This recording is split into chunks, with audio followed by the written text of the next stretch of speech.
So good morning. I think this is our 50th day since we set off, and we stopped at the little train station. It's called something Halt. I can't remember the Halt.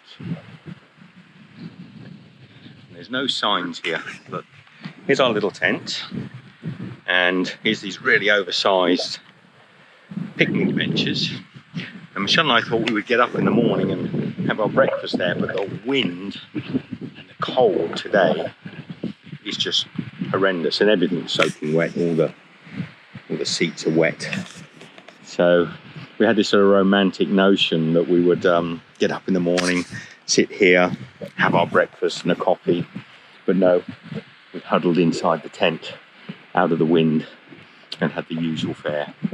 Anyway, today we're not far from Alston. We'll be there in the next hour, and then we're going to have a look at some, I think there's an outfitters store there, have a look at some possible shoe alternatives. We'll see. And can you trust that you won't blow away in the wind? And so commences the walk. We've done 2 kilometres from the station that we camped at, and it's still a very pretty, I like this little route. Catch up with Michelle. She's got my stick. I took to stop to take a photograph, then I have to catch her up again. But yeah, I think this is an interesting walk. It's a shame we had to do that extra 20 minutes walk last night to get back to that camp pitch, and then again this morning, so that's an extra 40 minutes of walking we didn't need to do. Reminds me a little bit of, again, the argument people have said about, you know, going off to see things on the Land's End to John O'Groats walk, you know, castles and hilltops, and how completely unappealing and impractical it is.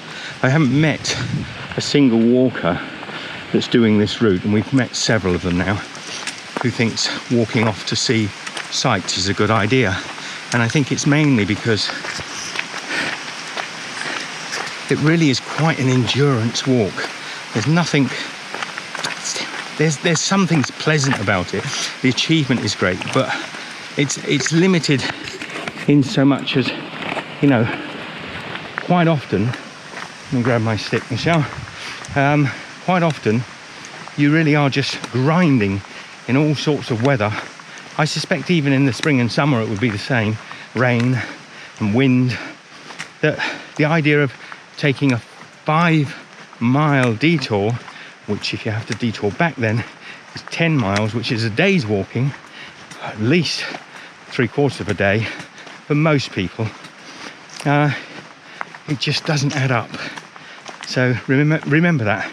Even if you've done a lot of day walking, or maybe even a 3, 4, 5 day walk, you really can't fully understand something as long as the Land's End John O'Groats walk, or one of the big trails that last months rather than just a few days. You can't compare them.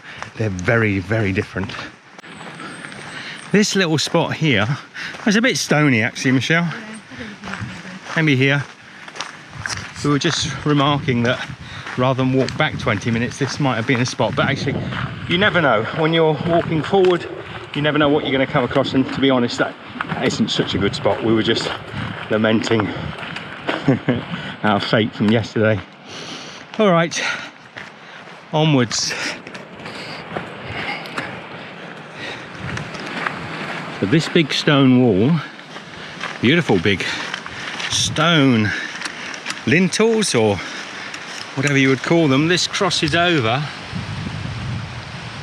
the Tyne River.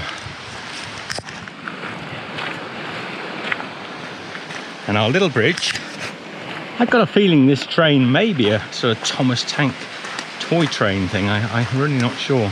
Some of the pictures I've seen. These slabs of stone, beautiful. Even at the end there, they're decorative. That one's broken away.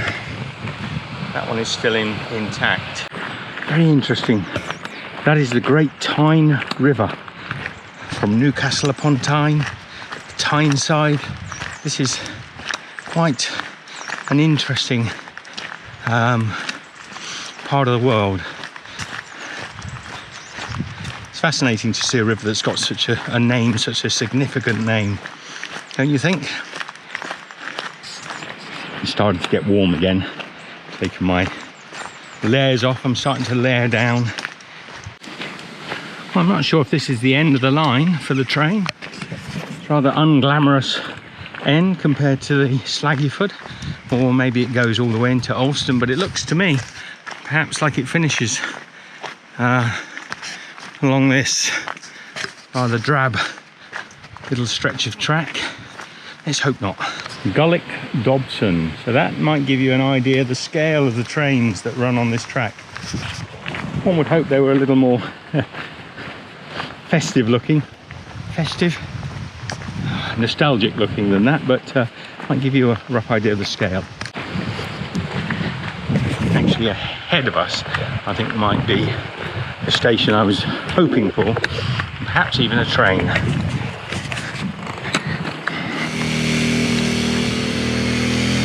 Good day. That's what the COVID does for you. She climbed up to avoid us. Anyway, so this is the Alston end of the track. That's the Tyne. And here, good day, is the Alston station. So, look at this. The rather grandiose Platform 2, Platform 1, Alston.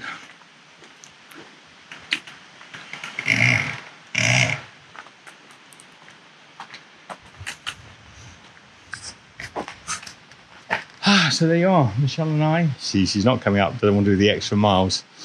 The ticketing office, toilets. Cool, we've walked the length of the line. Time to get into the town, get some provisions. What a lovely little town Alston is. And you might like to know something very important. A very pivotal part of this journey happened here in Alston. Michelle and I have gone waterproof. With new boots and new waterproof legs. Because despite not being made of paper,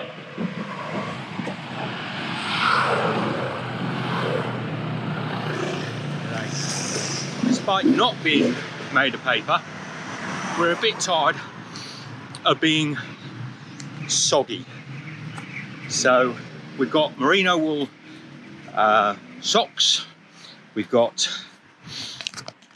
these waterproof boots, which apparently are very good, and we're a couple of £100 lighter monetary wise, but I think we're both feeling quite good about the purchase of waterproofs. With our ponchos on top we keep dry, but we are a little tired of being slowed by puddles and all the terrible weather that's being thrown at us. So does this mean that we committed to doing the Land's End walk? I think it means we're a little more committed. I mean, it can still be called off for the sake of we are a little bit sick of this British weather. But for the time being, we are feeling a lot better. We just stopped for coffee at this little cafe over here. So we're now walking from Alston to Middleton, I think it's Middleton on Teesdale. We're following partial the Pennine Way, which apparently this is, and partially the South Tyne Trail. But there's one big difference. Look at our feet. We are for the first time, as I said earlier, in our dry wear, in our wet weather gear. How's that feel, Michelle? Yeah, it's feeling good because we're walking on the Pennine Way. It's muddy. Pennine Way, I think the PW is... Okay, we're leaving. Yeah, we're off for P-Wet, to put it politely. Yeah, well, I know. The thing is, we got to use this field as well. Oh, she's a grouch. Wow, this is the Pennine Way, I imagine. Look at this stone stile.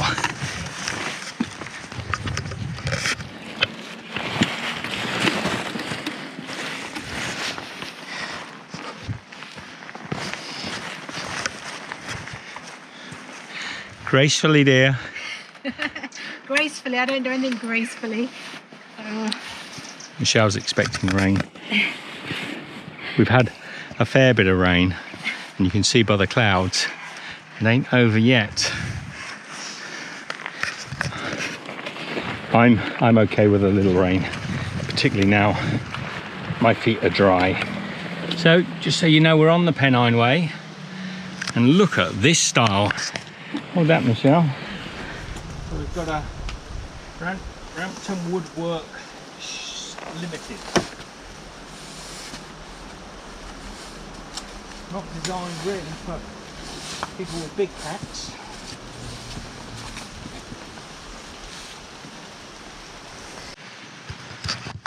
So yeah, not designed for people with big packs. And I see another one and another one. Or people with little legs. Gate's closed. Another one coming up. It's going to be a slow day with all these crossings, but they're very pretty looking. I'm wondering whether I need my waterproof trousers. My body feels hot again. But to water we are impenetrable. Or at least we can penetrate water. Oh, we could never have crossed this, Michelle. No.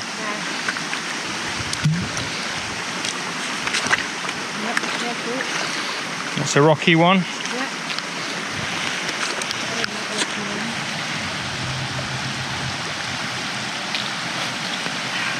Look down at your shoes. They're dry. My feet are dry. It's raining, you need your waterproof trousers. I'm not going to film all this today. It's beautiful, sun, rain, but no, I need to concentrate on the trail. Hope the camera can capture that.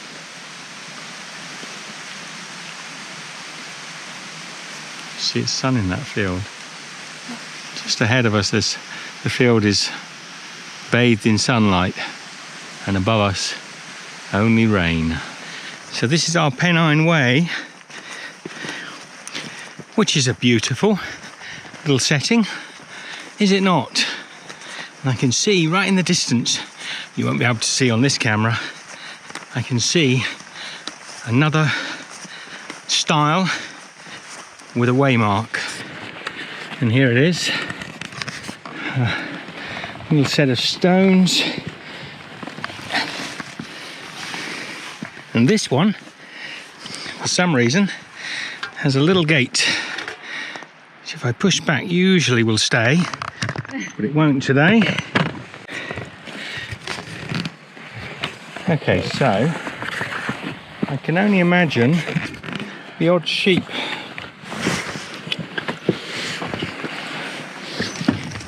has found his way up those steps, and therefore, you naughty sheep. We have to. I'm going to open this for Michelle, if I can. We have to hold it open. One less thing to hold. And down. And we'll let the gate back in its place. So today, this field, we've got sheep and cows. Hello, you little blackface. These are the famous blackface sheep. And the the big red blob on their back generally means they've been mounted, doesn't it, Michelle? Sure does. I think so. There must be a ram in here somewhere. Or there was a ram. Oh, you've got a saw cut. And what they tend to do on the chest of the ram is put a big coloured, like a big felt tip almost, marker, and they can then tell which lambs have been impregnated. At least that's the way we used to learn. Now this gate here, it opens that wide. So it says please shut the gate, but that almost ripped our packs coming through there. So that's a bit of a stupid gate, or a lazy farmer. That's all I can say. These dogs are barking at us, but I still say it's being lazy. A very pretty walkway. It's a little bit choppy at places, but it's a very pretty walkway. It's marked the Pennine Way. I'm not sure which section of the Pennine Way it is, except for it's between Alston and Middleston, Michelle? Middleton in Teesdale. Middleton in Teesdale. So, anyway, very pretty. Now, although we're in waterproofs now, you're always going to have these arse-wipe farmers who don't maintain the land and grow inappropriate crops. And these trees, they're planted too close together. It's just creating a bog, and it's thick mud, it's dark, it's going to be overcast. I'm pretty sure the farmer that's done this has given almost zero consideration to walkers. Actually, he may have even considered how more unpleasant this walk can be if he does make it hard to navigate and put people off coming here, which is what I suspect a lot of the times some of them are doing, because this is no longer, although it's marked as the Pennine Way, this is no longer a pleasant place to walk. And it's been going for quite some time. It's not just a short section. So thank you to this moron farmer, this unfriendly family that decided this was a good idea. At the very least, if you're going to plant inappropriately your crops, take care of the established and legal access people have across your land. And look at the condition of the stiles that we have to climb over. I suspect the farmers deliberately damaged these to make them harder for people to access. The authorities have put these A-frames up, but it looks to me like somebody's tried to make them harder to get through. So trying to stop people walk legal routes, it's not good. Richard, the warden, has actually said to us, why not set your tent up in here? And he's left us a little heater and electric. He said, charge anything you want to charge.